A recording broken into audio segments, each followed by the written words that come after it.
And here we go, my first ride on my brand new DR650. Yeehaw!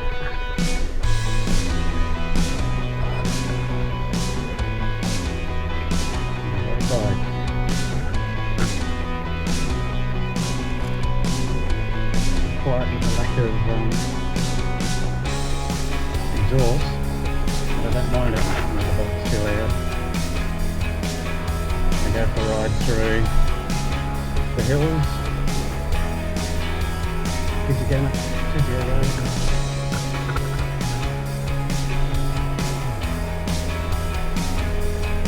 Go have some fun.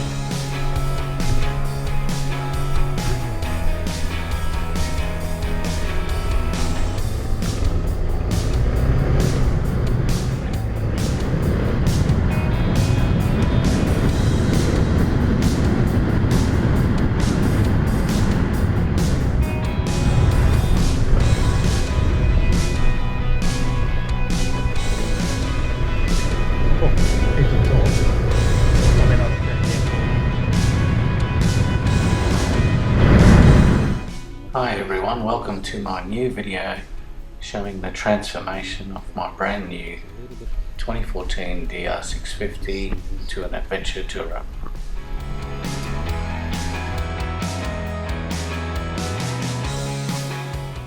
I bought a Sergeant seat, which is the low version for my bike. It's a little bit wider and a little bit lower.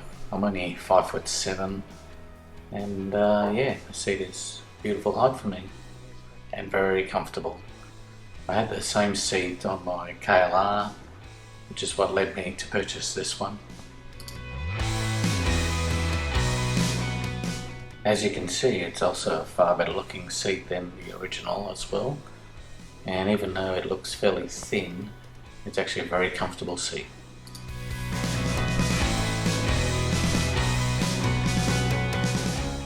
Unlike other Japanese bikes, such as my KLR 650 and this is CRF 250L, the DR has absolutely no protection whatsoever, not even the plastic plates.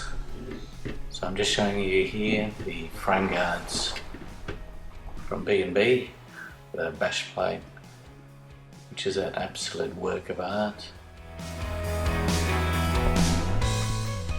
The welding is absolutely outstanding. Be pretty hard to do better than that.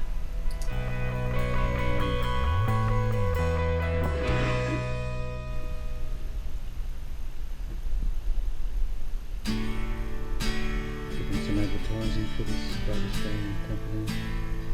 The only thing was, with this, it was actually cheaper through eBay.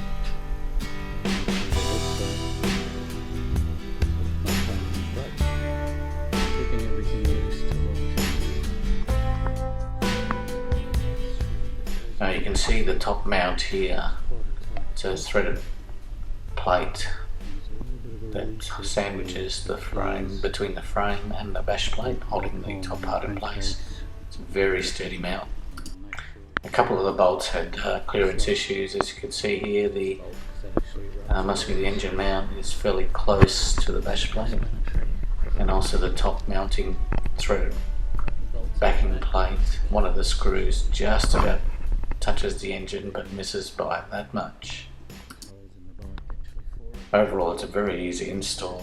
All hardware is supplied, nothing else needed, and all the hardware screwed either into the bolts or the holes already on the bike or with the backing plate as I showed you earlier.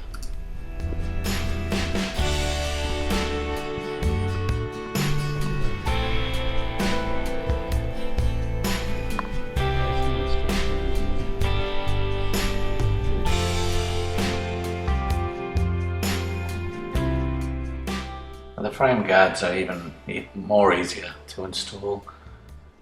A couple of screws on this side that screw into the existing mount, which is the protection for the rear master brake cylinder, or as you can see here. But yeah, there's only one screw on this side and there's still cable tie, and on the other side I've only got the two mounting bolts down low, so there is a little bit of flex on both guards, but I reckon if you come off, I don't think there'll be any issues whatsoever. Okay, last look at the weak handlebars that come with the DR650 and those terrible looking bark buster things that look a bit like cow ears. This is also the last time I'll see my bike clean looking like this, as I'll be attempting to put on the side racks that I got from Barrett, same place as the exhaust. Extremely sturdy looking units, and the Rotopax mounts actually bolt to the 3 holes that you see there, and unlike the racks on my KLR 650, these racks will actually hold the biggest of any of the Rotopaxes, whereas my KLR side racks only hold a small Rotopax. My KLR racks, however, are a different brand, and I won't name that brand. It's a very reputable brand. Now the B&B racks, unfortunately for the DR, you have one rack there, that's your rear rack, and to mount luggage you need to get the additional luggage rack that bolts to this rack that you see here. Again, a very quality looking product, but I did have mounting issues with them. I had to drill out their holes, unfortunately.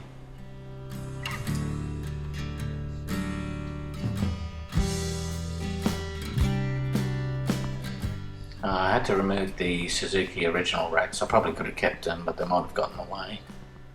But in order to do so, you've got to disconnect the indicators left and right, because the indicators thread through the Suzuki rack, and you'll have to re-thread them after clipping it from that connector there, unclipping it that is, and from that one. And then you thread it through the B&B rack through that hole there.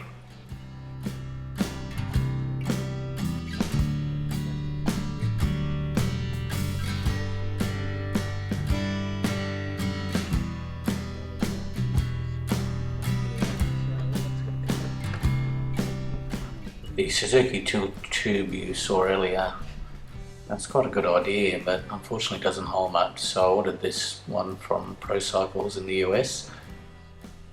Unfortunately, if I looked harder, you could have got it in Australia, which would have been far better. But the only thing is, it was quite hard to mount with the Barrett rack. It's actually a really tight fit. And yeah, I couldn't do it, so I had to do my own little bracket to make it fit. Okay, so I've got the frame guards on, the B&B bash plate, both B&B racks as you can see, the Barrett side racks and the tool tube. Bike's starting to look the part now, and you can see there the bracket that I actually didn't have to make it. I had one spare, and I know it looks terrible, but you actually don't see it at all once I put all the stuff back onto the bike. The Barrett side racks have very, very sturdy mounts, and the racks are so strong that it will actually make it a lot harder if you tighten one mount and then move on. You actually need to leave everything nice and loose and then tighten it when everything is all in place. And it's probably made it a little bit more complicated with the fact that I'm using B&B racks as well, which mount to the same mounts. It was a little bit of a pain, but with a bit of perseverance and patience, it can be done quite easily. You can see how the indicators mount. Now run the wires, got a bit of cable tie to secure them, and it doesn't look too bad at all. That leading edge you can see there on the lower rack. If you get a bigger tank like IMS or the Safari ones, you'll find that your seat will rub up against that. As you can see here, I'm using a normal tank, so I don't have any clearance issues. And I got that from Biker Bits actually. I did exactly what he did, was cut a bit of tubing and mounted it on there, but I have plenty of clearance, but I eventually will get a bigger tank for it. Well, that's all the accessories on the back there, and the side covers on. The bike is starting to look the part. Just have to work on the front end now. Place those handlebars, grips, and those god awful bark busters from the factory.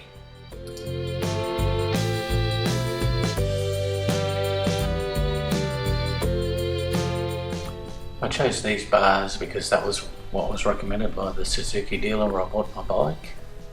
As you can see there, you can trim the bars to whatever length you require.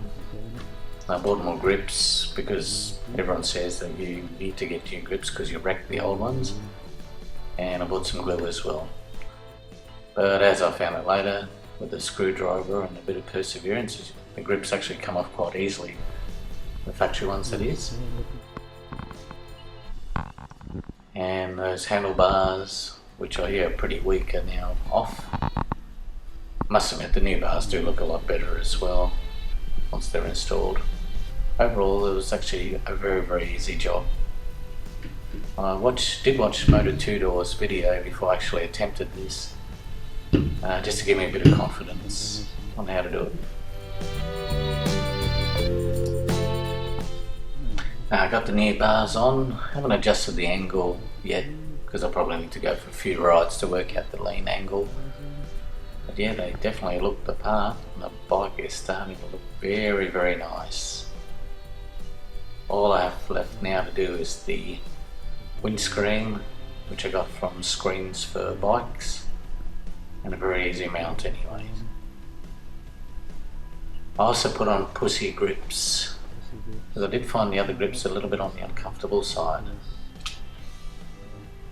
Bark busters to replace those horrible looking things. These have a much more sturdier mount as well.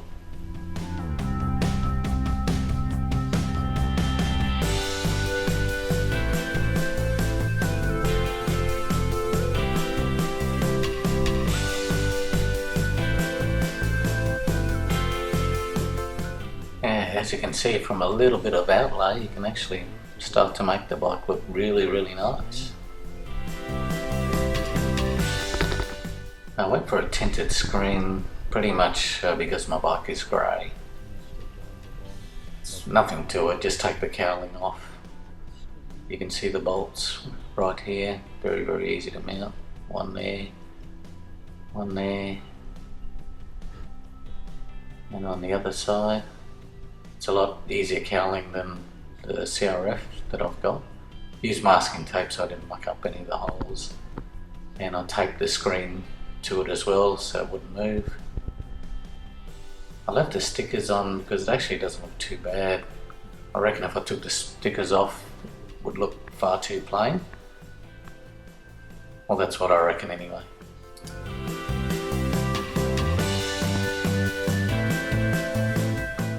And there it is, the final product. My adventure tourer, and I have done some Ks to date on it, and some awesome camping trips. The screen really makes it, and it does stop a fair bit of the wind from hitting you on the chest, but you still cop it on the helmet. Would have been nice to be a little bit higher. But yeah, that's my final product. The only thing I haven't done yet is the fender replacement, which I did do in the end. There's nothing to that one, and you just get to lose that horrible mudguard. And now for my final mod, the mighty Barrett exhaust. I absolutely love this pipe and still do. It's the horniest sounding DR that I've heard yet, and it looks the part as well, and the power gain is superb as well.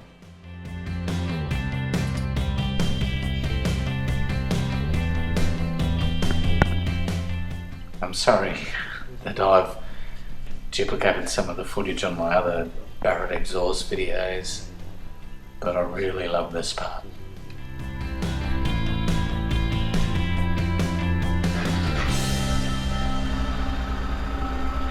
Got a nice little rumble to it, but on the road. The standard exhaust isn't too bad. It's a nice note when you open it up, but I just find it a little bit quiet. And that little tiny hole at the end, that can't be good for horsepower. See how we go. Got a bit of a rev, so we can hear it.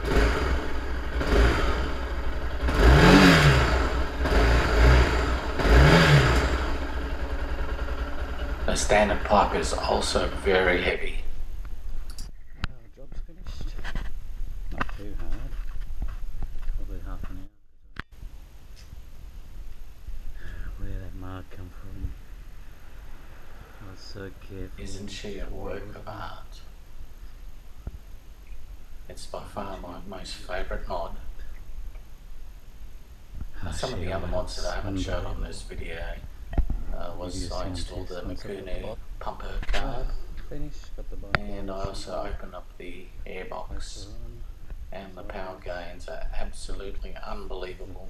It's well and truly worth doing. And since I put the new carb on, the bike doesn't seem to want to stall all the time,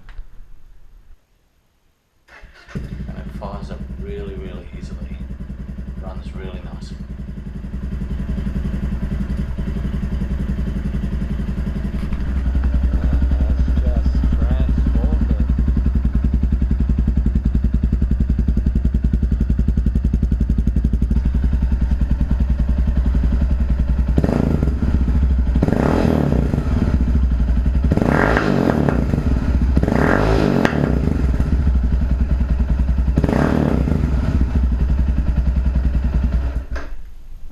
Yes, that was a bit of a worry.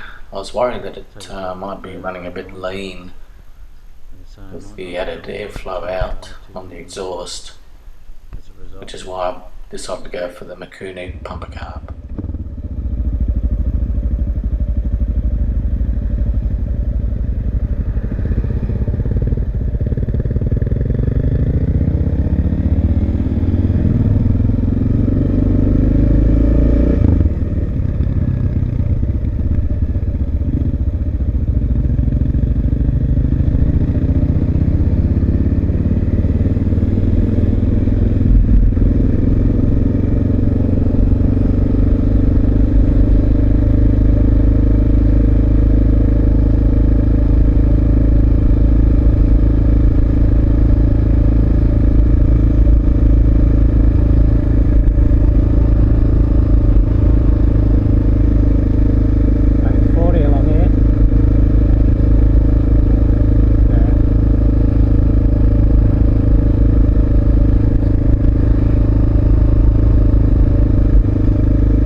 Beautiful ledge point on the bikes. Resurrected the KLR